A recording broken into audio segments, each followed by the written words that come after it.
Welcome to Pack Personal, a special sub-series of Personal where we'll get to meet the real Pack member behind the professional. As always, the 4 rules apply. No business questions or promotion, no small talk, honest answers only, and I'm happy for the questions to be flipped back to me. The first victim, or guest, is Ryan Edwards, our resident videographer at Harvey Hugo. Ryan, you were living in China when COVID first broke out. How was that for you? I think when it first started, we didn't really realise how big it was going to be. So me and my wife lived in Changsha, which is like an hour away from Wuhan.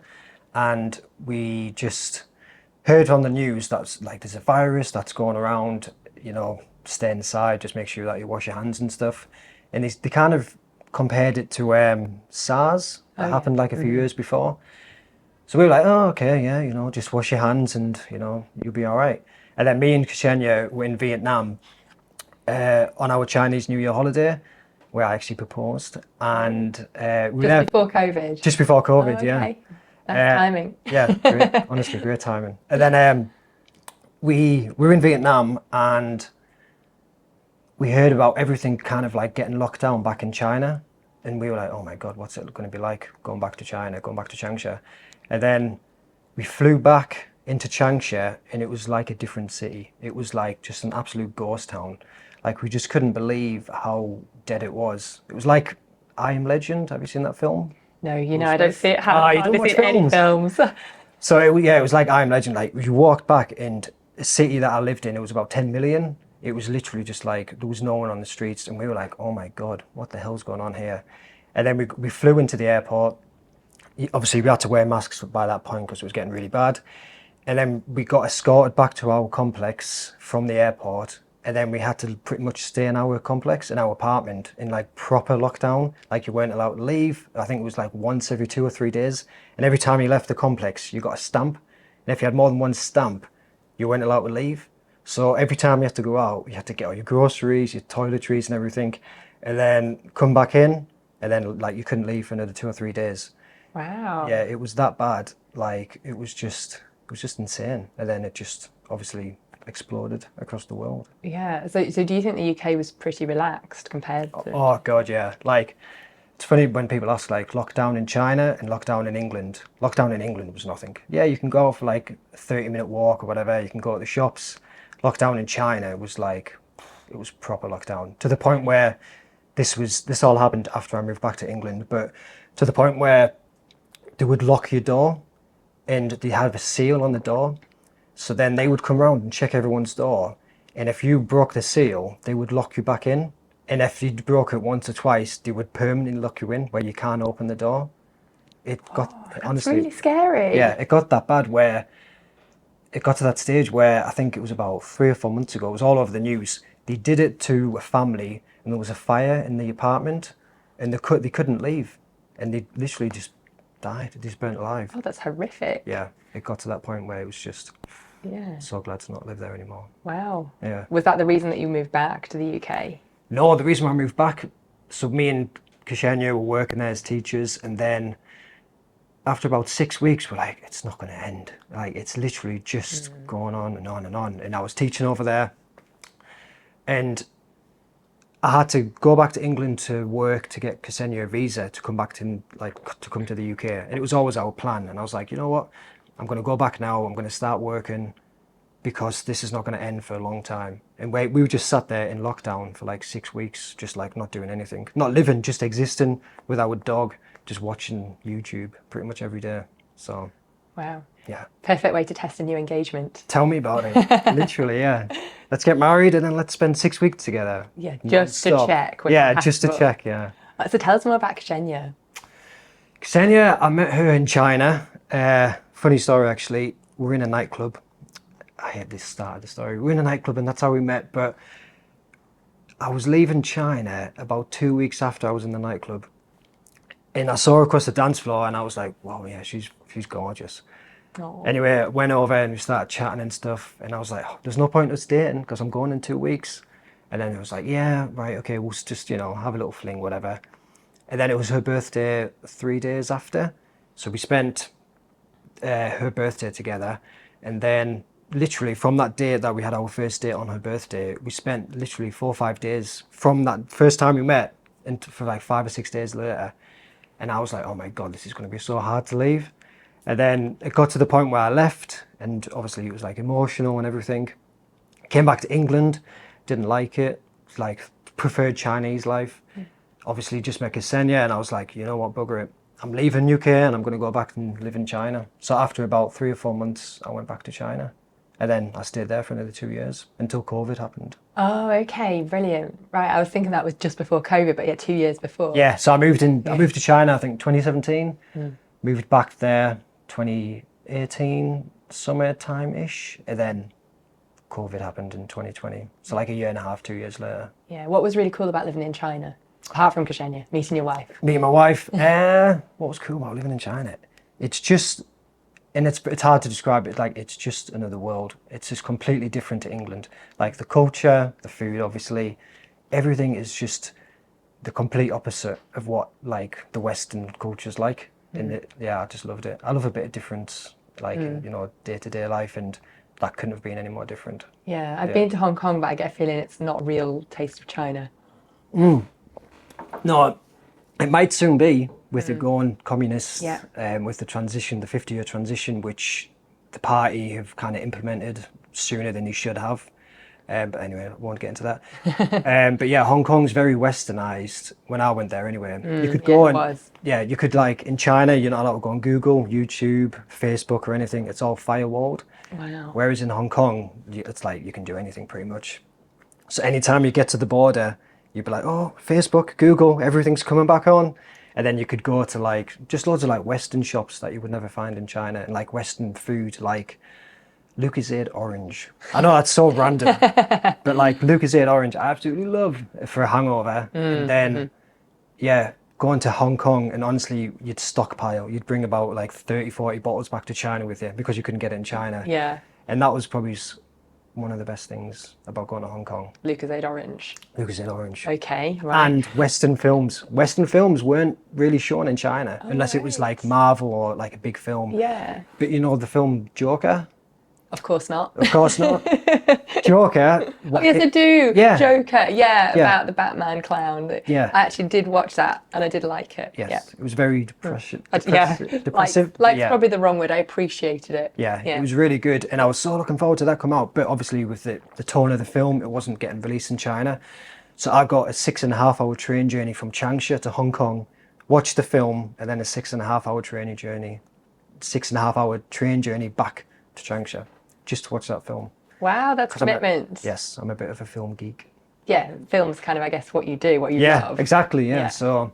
Did you discover that while you were in China, your love for it? I've always loved film ever since I was like, when I was about 12 years old. My mum asked me what I wanted for Christmas, obviously, and I said, can I have The Great Escape on VHS? Which is like for a 12-year-old to ask. And I was like, I just love that film so much. I remember seeing it on TV, and I was like, I just want it on VHS just to rewatch and watch. And Quite cute, really. Yeah, like Steve McQueen and... I've seen it. I have seen it. Have you? Yeah, I've seen that one. Oh, God. It's a classic. Yeah, it's absolute classic. Absolutely love it. Richard Attenborough, yeah, just absolutely love it. So I've always liked film when I was younger, and then going to China, I kind of did more filming over there. But yeah, it's been a passion of mine for a long time. Awesome. And I heard, well, I saw on your CV when you first applied for the job that you actually won an award out there for film. Yeah. So another kind of funny story. So a friend of mine said, oh, there's a short film competition. Do you want to enter it? And I was like, oh, how long have I got? And they're like, 2 weeks. I was like, well, I've got 2 weeks to produce, film, edit, shoot, everything. And I was like, you know what? I'm just going to do it. Well, I kind of deliberated over a few days, and I was like, I don't want to create something that's like kind of shit. I want to create something like that I truly put like my blood, sweat and tears into. And it was called The Essence of China. So I went out, shot for about 3 or 4 days all around the city, got loads of like awesome shots and stuff, had the drone out, managed to edit it. The day before the deadline, entered it into the competition, didn't hear anything for about 4 months. I was like, all right, that's it, I haven't won. And then I got a call from the lady of the organisation, and she was like, oh, Ryan, you've came third out of all the, it was about 400 or 500 people. And I was like, yeah, how much have I won? She was like, 5,000 yuan, which is about it's about £400. I was like, oh, cool, that's awesome. That's like first time I've ever won something.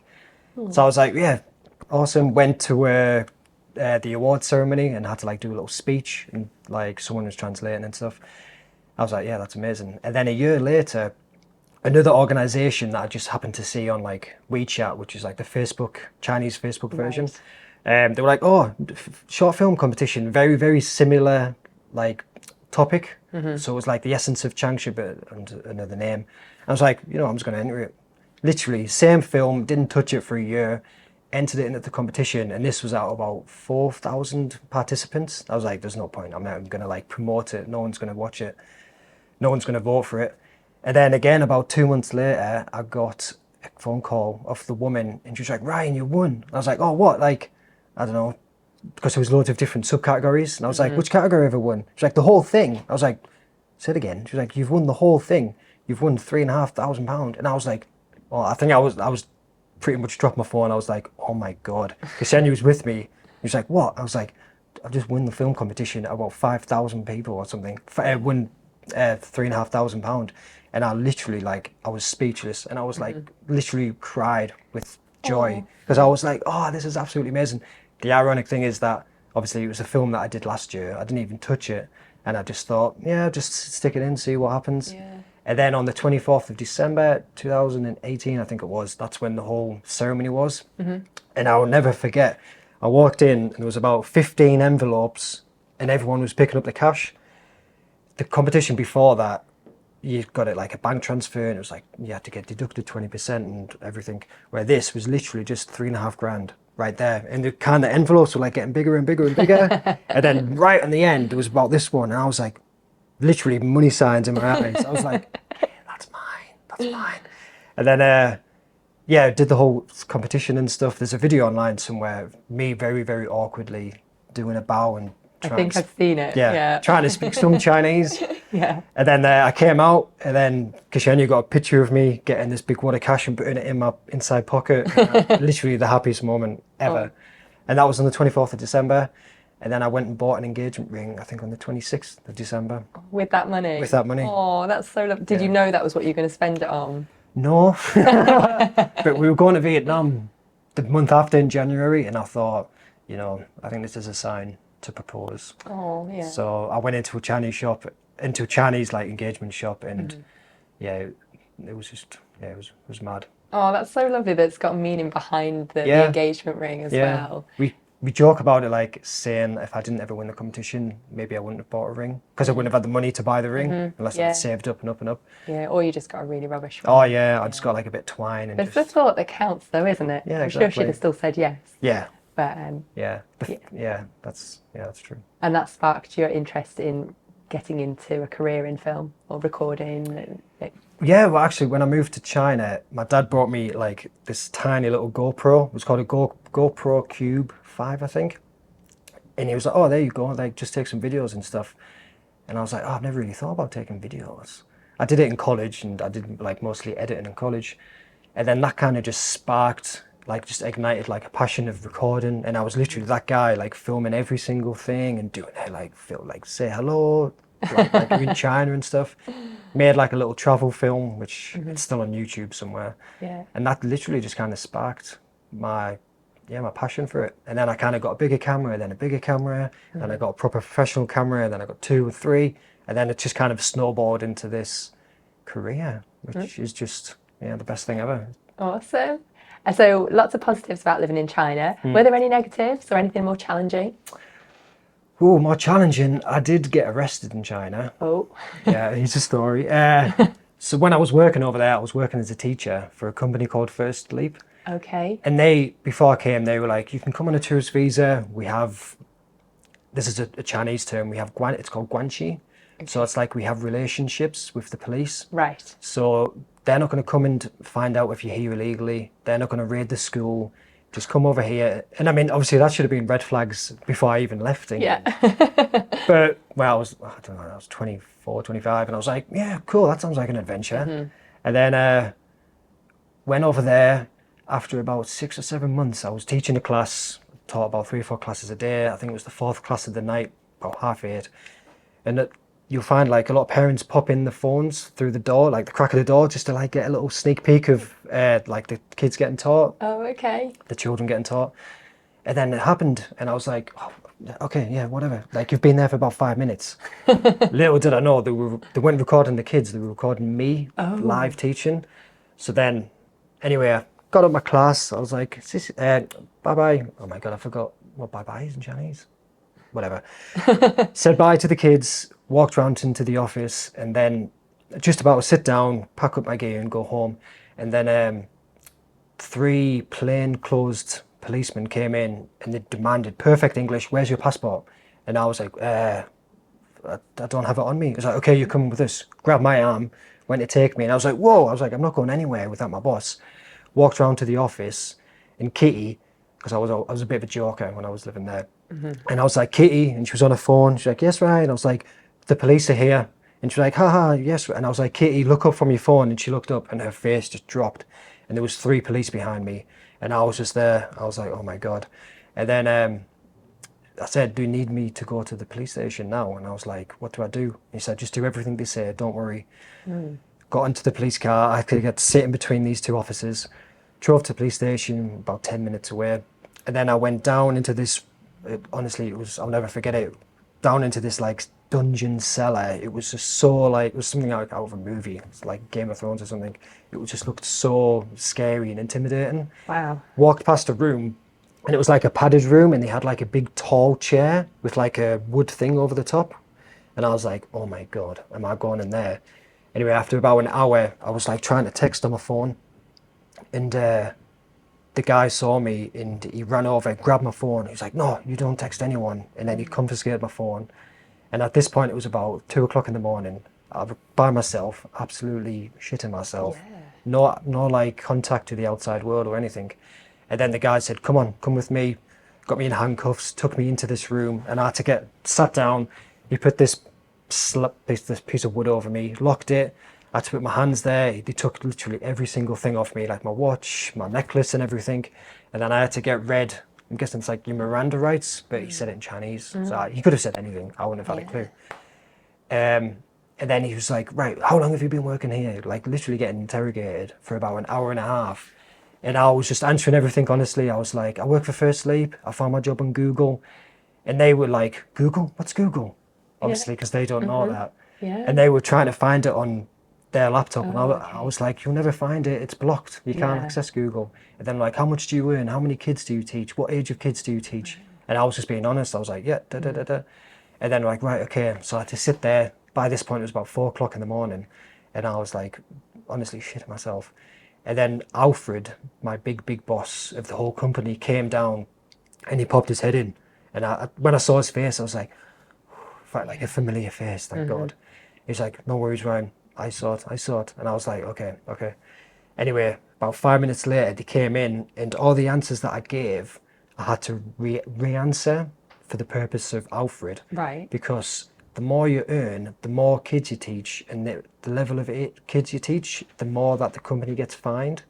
So basically, they went in, Alfred, give him a fat wad of cash, and said, right, I want you to rewrite his statement so we don't pay the fine. Also, the fine's not as much. So they came in, and I was like, right, instead of earning £2,000 a month, I only earn £200 a month. I teach 1 class a month, blah, blah, blah. And then literally they're like, okay, bye-bye. Took off the thing, give me all my money back, give me all my phone, my possessions back. And I was like, is that it? He was like, yeah, that's it. And I was like, I can go home? He was like, yeah, you can go back. And I was like, before they left, he said, I want your passport. And I was like, you're not getting my passport. And then it was like a flick of a switch. They were like, then you go home. We take you back to the airport and you fly home right now. And I was like, well, that's not going to happen. I don't want that to happen. So they drove back to my apartment, walked in my apartment and got the passport. And they were like, okay. And I was like, what are you going to do with it? I was like, well, you'll hear back from us in a week or 2. And obviously I was absolutely shit myself in a foreign country with no passport.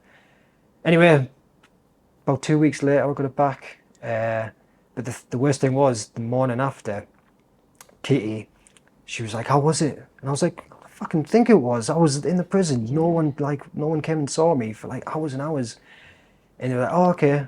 well, you've got a class at 12, so make sure you're there. And I was like, you're taking the piss, right? He's like, yeah, no, come on. And I was like, Kitty, it was about 5 hours ago, I was in prison getting interrogated for teaching here illegally. And she's like, look, Ryan, if you don't come in today, you don't come in at all. And I was like, all right, so that's the type of person you are. And obviously this was about 6 months into my China journey. And I was just like, right, whatever. And then I just went back to teach. And it was like nothing had ever happened. It was mad. Honestly, it was absolutely mad. It's a good experience, but a terrifying one, to say the least.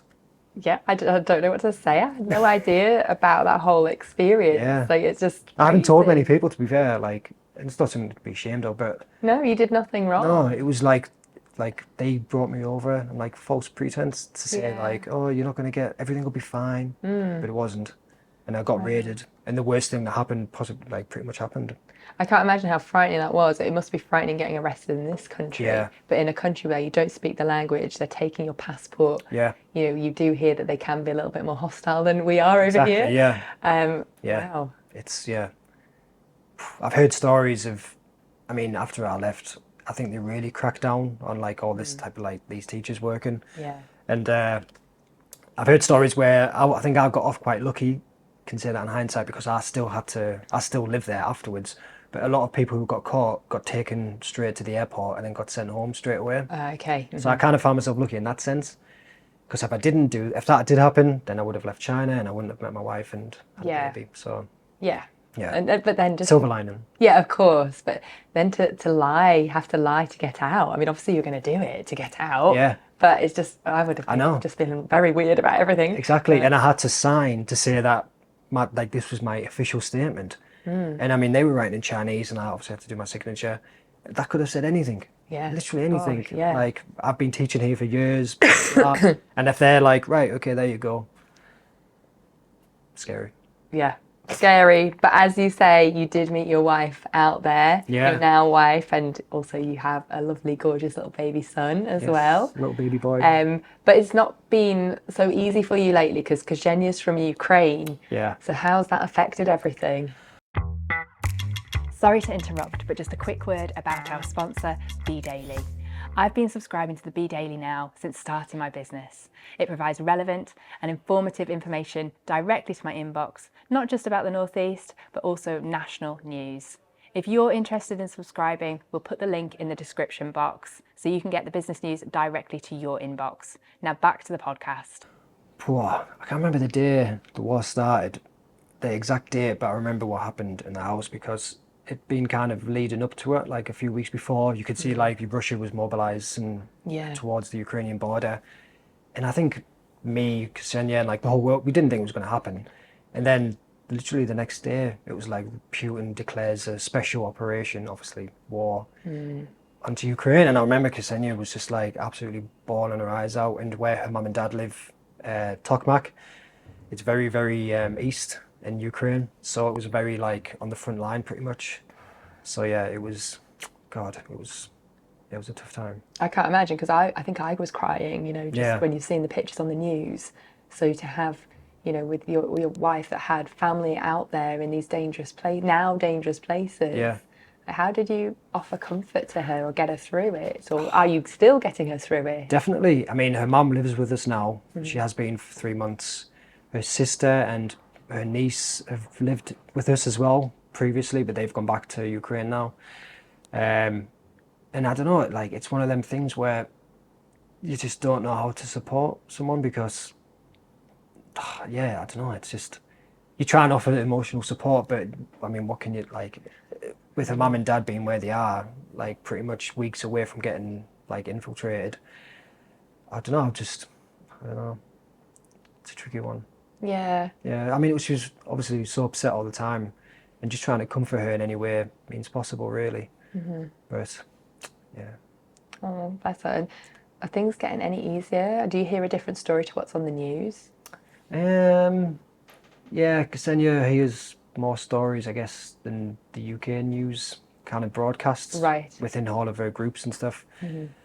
So I think, touch wood, it is lightening up a little bit, but not to the point of ending completely. Yeah. but we don't know whenever that will happen, to be honest. Yeah, and did her dad have to stay and fight, or her No, brother-in-law? Or... no, she doesn't have. Oh yeah, brother-in-law. So her dad's 59, Okay. so he can't leave Ukraine. I think if it's in between the ages of 18 and 60, you have to either stay there. If you try to leave, and the Russians catch you, then you have to go into the Russian army. And because her dad used to be a Ukrainian soldier, sorry, it's even worse because the Russians will find that as like, fighting for the enemy. Oh, Yeah. horrific. So her father still hasn't met your son No. because of the war, Yeah. essentially. Yeah. Pretty much. He's still. I mean, he Skype every day. They were actually on Skype before I left today. His name is. Oh my God, I forgot his name. Yuri. Oh my God, it's Jesse's middle name as well. How did I forget that? You can edit that bit out. Sorry, Jesse. What's his name? Yuri. Yeah, his name's Yuri, and yeah, he still hasn't. He's literally living amongst Russians left, right, and centre right now because the town that they're in is Russian occupied. Oh. They have a Russian flag. They claim that it's Russian currency. He has Ukrainian currency, hryvnias, which they don't even accept, even though he's officially in Ukraine. Crazy. So yeah, he hasn't seen him, but hopefully when he turns 60, then he can leave. We're going to try and get him over to England so he can see little baby Jesse. Oh, good luck with that. And I heard as well you had a bit of a hard time getting Ksenia over, especially during COVID. Yeah, God. So I left China 2020 in about March 2020. Came back to England to work for 6 months to get the visa. Whilst Ksenia was still in China because we had a dog over there, Yeah. a little dog called Bruno, and she was living there, and I was going to build up my 6 months. As soon as I came back from China, I went from one lockdown to another because I went from China to England. England went in lockdown within about a week or two since I got back, and just couldn't believe it. So there was no jobs going. I didn't get a job for about 2 months, so that got postponed. And then I managed to get a job stacking shelves, literally just something just to kind of get some type of record of employment. Did that for 5 months, and I found another job which I kind of liked, which I used to do. Yeah. And I went to the agency and I was like, am I okay to switch jobs as long as I'm still in employment for 6 months? They were like, yeah, that's fine. So I applied, obviously got this job, worked another month in this new job. So that was 6 months in total. And then I went back to the agency and they were like, oh yeah, we've made a mistake. You have to be in the same employment. So I had to reset that whole 6 month period again. And I remember, honestly, I was in absolute flood of tears, couldn't believe it. I think this was around September 2020, maybe October 2020. And that was when COVID had kind of lifted just a little bit. I said to Ksenia, I was like, look, I'm going to come to Ukraine because we haven't seen each other for the best part of like 6-7 months. Let's just get married. Let's just have an elopement. Let's just go for a photo shoot and just spend a week together. So we did that. We loved it. And then I said, right, I'll see you in 6 months. And then that got postponed again by about another 2 months. So October 2020, and I don't think she came until May 2021. So I don't know how many months that's apart, but that's about 7 or 8 months. So yeah, eventually she came over.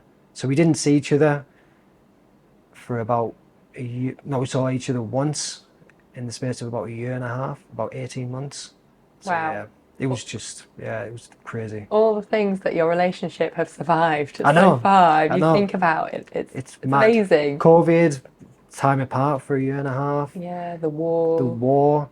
And it's funny, anytime we argue, I'm always like, look, just think about the time when we were apart for a year and a half.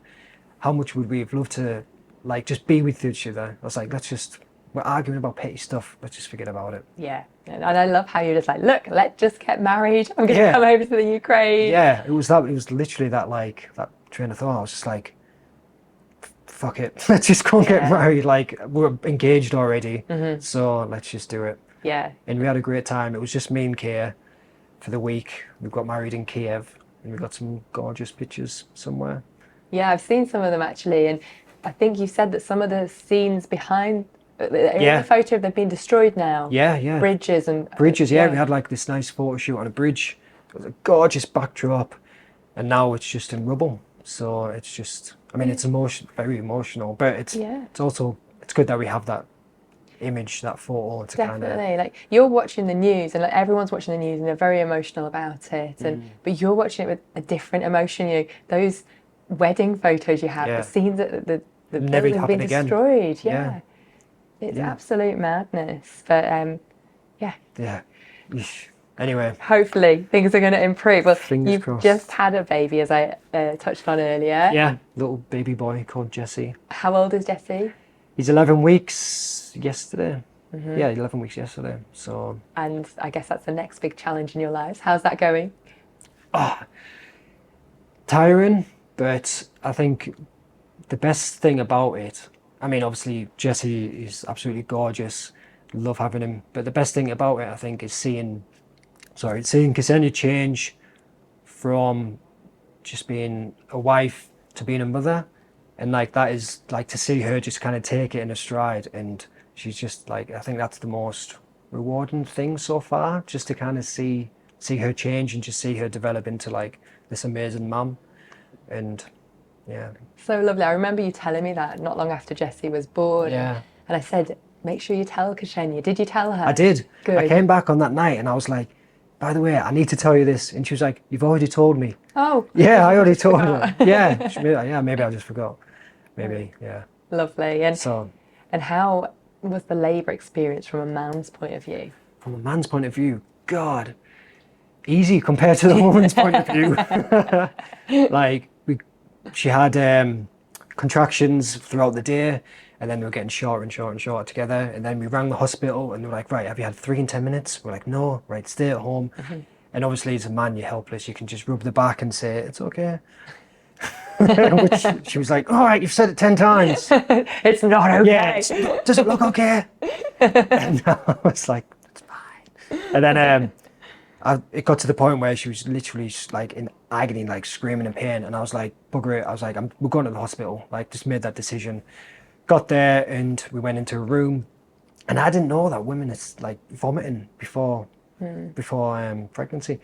And all of a sudden she was like, I'm going to be sick. I was like, no, it's fine. It's just a feeling. And all of a sudden she was like, blah, everywhere. And I was like, nurse, please, I need a cardboard little bucket or something. And then, yeah, that was really tough, obviously for her. And then we were in labour. Oh, sorry, Ksenia was in labour. I kind of went through it as well. No, for about 12 hours. And then that moment when she was like, well, he's coming. And I'll never forget it. It was just the best experience that I wish every guy could go through. And then when Jesse came out and he got put in our arms, and it was just like floods of tears were coming out my eyes. I couldn't believe it. I knew I was going to cry, but not that much. And I just couldn't believe it. And it was just like, it's the miracle of life, isn't it? Yeah. Just Yeah. speechless. For all its horrors, it's a magical moment that's very difficult to explain to anyone that hasn't been through it yet. Yeah. Like, to see human come out and for him to be yours, and then like it's just it is just magical. Yeah, it's a miracle. I know obviously it can be very different experiences for different people, but and for some people it can be it was a very easy birth, easy labor. Well, I say easy labor lightly, but it was an easy labor compared to, she didn't have to have a C-section, thankfully. Or the baby wasn't breached or anything like that. Yeah. So it was a relatively straightforward delivery from what the midwife said. But yeah. And how are you adapting to life as a father? Still adapting. Still getting there. It's tough. I mean, the first 2 weeks when I had paternity leave off, that was the best 2 weeks ever. It was just us 3. Oscar, my little dog. Us 4 just in the house, just kind of getting to grasps with like fatherhood, parenthood and stuff. And then now, obviously going back to work and stuff, it's challenging because you try to be there more, especially when you're out and you get phone calls and it's like, Jesse's gone mad, Jesse's crying, doing this, and you kind of want to help, but obviously you gotta bring in the money and you gotta work, and you just gotta hope that you can help when you get back from work. It's hard. I can relate from both sides, like having come back to work quite soon as well, and and experience a baby that cries all day, and it seems like Chris has got the easy end of it, just sitting at his table drinking coffee, doing a little bit of work, but we're doing a lot of work, working really hard, but still not having to deal with the trauma of screaming all day. Oh my God, it's... How was Chris like from Cameron to Camille? Is this like, Was he still the same Very interesting towards it? question, and I'll be honest in my answer. It took him a while to adapt to being a father. Yeah. And he kept saying it's because you've grown it, it's been in your tummy, you Yeah. know it's happening. I remember it got to about, I don't know, maybe 30 weeks, or maybe with Cameron like a week before. And he looked at me and he was like, we're having a baby? And I was like, I know we're having a baby. I've thrown up for the past 8 months. Yeah. I've experienced all sorts of unpleasant symptoms. I know we're having a child. And then she kind of came out, and it just took a little bit while for him to adapt to things. Yeah. So yeah, it's where we're at. And I was really worried he'd react the same to Camille being born kind of 3.5 years later. Yeah. However, we talked about it. I said, please don't go back to being like that. Yeah. And he was a lot better. I think it was also knowing what to expect, but then it's still very different having two. But yeah, he's been really, really good this time compared to last time. Compared to, he's got practice. Definitely, yeah, and he did get better, and I have high standards. So, but yeah, if I tell you one story, I'll explain that my standards aren't that high. So, this is one of the days that Cameron had been screaming all day, and it was getting close to the time Chris would get back. I'm like, where is he? You know, he knows that I was having a hard day. Yeah. He just doesn't come back for a while. And so when he does come back, it's like a late meeting and everything like that. And anyway, the next day, my mum was just like, just so you know, one of my friends saw Chris at the spa yesterday afternoon, and she said she thought it was strange considering you have a newborn at home that he's going to the spa after work.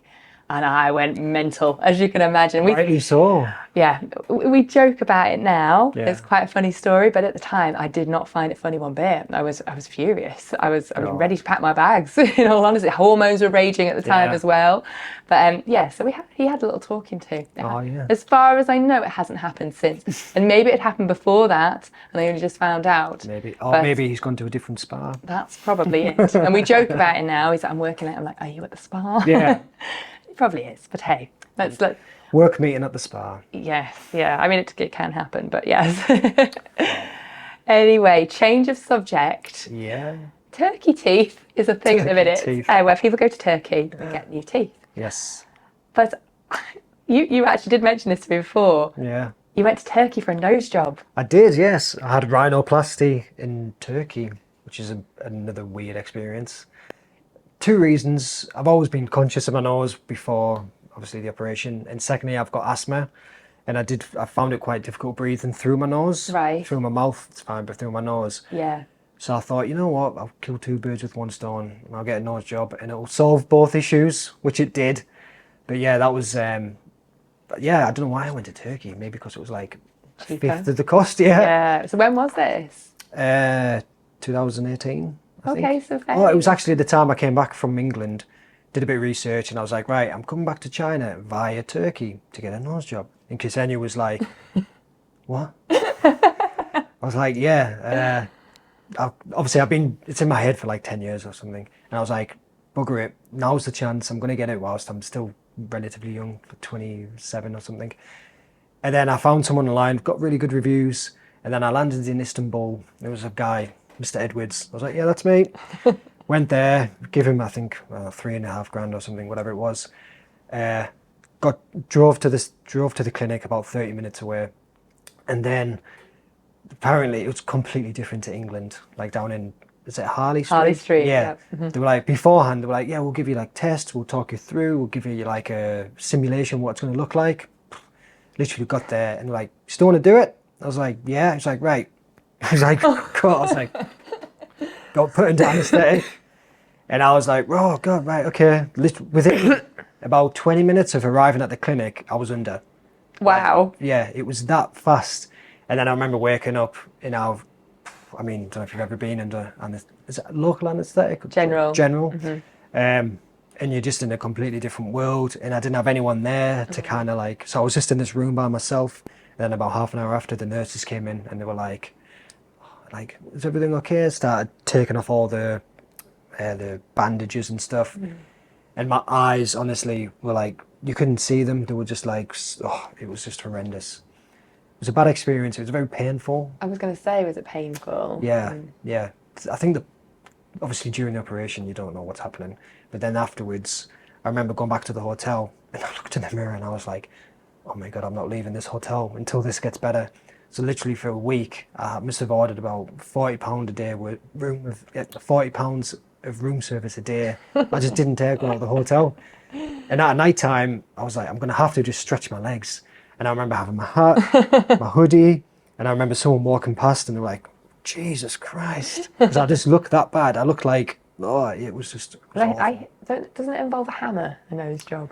I think so, yeah. It depends if you have open or closed rhinoplasty. I think Right. I had open where they literally cut this part of your nose and then like pull it back, shave off all the cartilage, which is what it was, do some of the stuff. I don't think it was as bad as breaking it because I think they might break it if the bridge of your nose is crooked or not straight. But yeah, I don't think they did that. But it was still very, very painful. And I don't think I would do it again if I had the opportunity. Well, are you happy with your new nose? Yeah, like it's not, I'm Functional? Yeah, I can breathe through it better. Well, that's an important thing that you can breathe. I know. I don't have to wake up during the night like not being able to breathe. I'd love to see pictures of you though with your old nose. Charlotte, never in a million years. Never. Did your family know you were going to go and get a new nose? Yes, I told my mum because I bet she was worried. She was. I think if I didn't tell her and I did it and then I told her when I was in China, I was like, oh, by the way, I went to Turkey, she would have absolutely killed me. So I told her before. And yeah, I was like Skyping her every day and stuff and she was happy with it. She was happy. Well, obviously she wasn't With the happy. new nose. Yeah, that's okay, Ryan. She was scared, obviously, very nervous before I went, but yeah, I think she kind of knew that I was going to do it anyway, regardless of what she said. Well, I like moving to China, so. Well, yeah. I had no idea, and I can't see any scars. I'm like trying to look now. No, there's nothing. I mean, it has been 5 years, I think now. Right. So yeah. Lovely. Turkey teeth, turkey nose. All these things that I'm finding out. I know. I didn't know you were arrested. Didn't know you had a nose job until today. Yeah. Yeah. Amazing. Getting towards the end of the questions now, but you are usually behind the camera at Harvey and Hugo doing all the filming, but actually you started off in front of the camera. Tell us about your film career. Oof, my short-lived film career. So that's what I studied when I went to uni and college. I studied acting, and then I moved down to London, tried to pursue it, and I managed to get a few good gigs actually. So the first ever one, I was only background. I was in Les Mis, and if you pause at like 1 hour 62 minutes, you can see like my right ear through like 5 soldiers. So that's like a good start, right? Yeah. Good debut. Absolutely. And then after that, I started to get a few more, and then I got a few more auditions, and then I was getting callbacks, and then I started to get gigs pretty much. So my biggest one, and this is my biggest claim to fame, The Theory of Everything. Yeah, so I had to go for an audition, got a call back, and then they liked me. So I was like, amazing. Filmed with Eddie Redmayne, did a few scenes with him. Tell us the scene. I know it, obviously, but tell everyone else the scene so they can go and watch it and find you. So I think it's about halfway through the film when Stephen Hawking, Eddie Redmayne, is like having a seizure when he's watching the opera. And I am his buddy, his Swiss buddy. And I'm the one who's pretty much with him, and then I have to kind of help him because he starts having the seizure, and then I'm the one bringing him out. That's one scene, and then there's about 10 minutes before that, I'm also in another scene with him and Felicity Jones, helping them carry something. That was a very small part, but the second part was a good part. And yeah, it was the best experience ever. Me and Eddie just sat, and I was like, how are you finding it? Yeah. He was like, yes, it's very physical, the role, because obviously the character he played. And I remember like there was like 50, 60 background extras around us. And then it was just me and Eddie, and I've never felt more important. Oh, that's brilliant. It was just amazing. It was the best experience ever. And then he went and won an Oscar for it. Yes, yeah. So I can say I've acted in an Oscar-winning film. Absolutely. And so why didn't you go on to keep doing acting? I don't know. It's very tough emotionally to kind of like keep getting rejected and stuff, and it kind of does affect your like self-esteem. And I think this was in 2016, 2017. I was like, I just want a complete change of career. I just want to do something completely different. So I went on to Google, typed in jobs abroad. Literally the first one was like sponsored. Teach English in China. I was like, all right, do that. Within 3 weeks, I was on a plane going to China. And then the rest is history. Absolutely, yeah. My cousin's in acting, and she does say it takes its toll. Yeah. All the auditions and rejection. And, You have to be very resilient. You have to have tough skin. Definitely. So I'd like to get back into it in later life. I think. Maybe when I'm like 45. Kind of like Morgan Freeman. People didn't know him. And, well, he was an actor, but he didn't become big until he was about 50, 55. Wow, yes, there's still time. Yeah, Yeah, still time. awesome. Watch this space. Brilliant. So I think we might move on to our regular Yeah. 10 questions now. Been looking forward to answering these ones, actually. Yes, you hear them all the time. Yeah. And maybe you think to yourself every time we're doing one and you're filming Yeah, what your answer would be. they change all the time, but let's see what they are today. Yeah, I guess that's it. Everything changes, doesn't it? All the time, depending on the situation, where you're at in your life at that moment. So, on a scale of 1 to 10, 1 being worst, 10 being the best, how would you rate yourself at? How good looking are you? I'd say 7.5. Okay, how funny are you? I think I'm a 10. Okay, how good at cooking are you? Oh my God, horrendous. I'd say I make a mean spag bowl. That's about it. So I'd say about a 2. Okay, how good a singer are you? Shocking. 0. So you won't be in any musical films? No, definitely not. What's your tolerance to alcohol? Pretty good, I think. I drank a lot when I was in uni and college. Well done. Yes, you have to just get out of the way. And I drank a lot when I was in China. Never like a binge drinker, but just go out and having a good time. So I'd say my tolerance is quite high. I think I'd give myself an 8. Okay. Parenting skills. You're 11 weeks yes. in. I'd say if you can judge yourself after 11 weeks, I'd say like an 8. I'm still learning, a lot to learn, but Yeah, so far I think always. I'm doing pretty well. Yeah. How good a friend are you? Oh, I think I'm a 10. Awesome. Intelligence levels? Different intelligence. You listen to me. Yeah, emotional intelligence, like intellectual intelligence. I'd say overall, I'd say 7. Okay. How kind are you? I'd give myself. Some days I think I'm like a 10. Some days maybe a 5.